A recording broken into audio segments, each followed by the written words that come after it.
আমরা আরো মার খাবো পুলিশের হাতে, কিন্তু আমাদের যেটা মন্দিরের জায়গা আমরা ছেড়ে দেবো।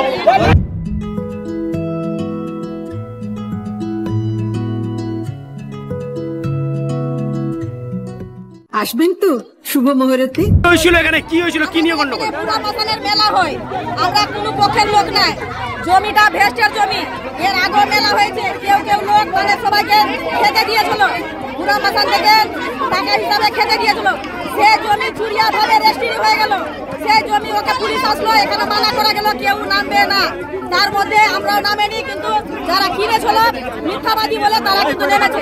আজকে আমরা ওখানে ঘেরাও করেছি, কোনো আমরা ঝগড়াঝাটি কিছু, এর মধ্যে পুলিশকে কত টাকা দিয়েছে না দিয়েছে বলতে পারছি না, কিন্তু পুলিশ আসে আমাদের উপরে লাঠিচার্জ করেছে। প্রকাশ্য দিবালকে সরকারি খাস জমি দখলদারিকে কেন্দ্র করে রণক্ষেত্র হয়ে উঠল কাউয়ামারীর নলপুকুর এলাকা। এমনকি হরিশ্চন্দ্রপুর পুলিশ পরিস্থিতি নিয়ন্ত্রণ করতে ছুটে গেলে গ্রামবাসীদের বিরুদ্ধে পুলিশকে আটকে রাখার অভিযোগ ওঠে। যদিও পাল্টা গ্রামবাসীদের অভিযোগ পুলিশ লাঠিচার্জ করেছে, আর এই লাঠিচার্জের ফলে কয়েকজন আহত হয়েছে বলে দাবি করেন স্থানীয়রা। তারপরেই পথ অবরোধ করে বিক্ষোভ দেখায় ওই এলাকার বাসিন্দারা। পরবর্তীতে হরিশ্চন্দ্রপুর থানার আইসির হস্তক্ষেপে উঠে যায় অবরোধ। হরিশ্চন্দ্রপুর থানার আইসি মনোজিৎ সরকার জানান, পুলিশকে ঘেরাও করে রাখা হয়েছিল, লাঠিচার্জ করা হয়নি, পরিস্থিতি নিয়ন্ত্রণে রয়েছে।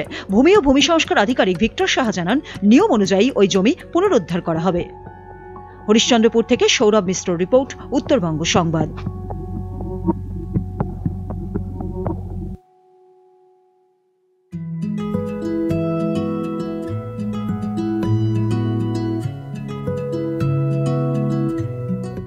আসবেন তো শুভ মুহূর্তে।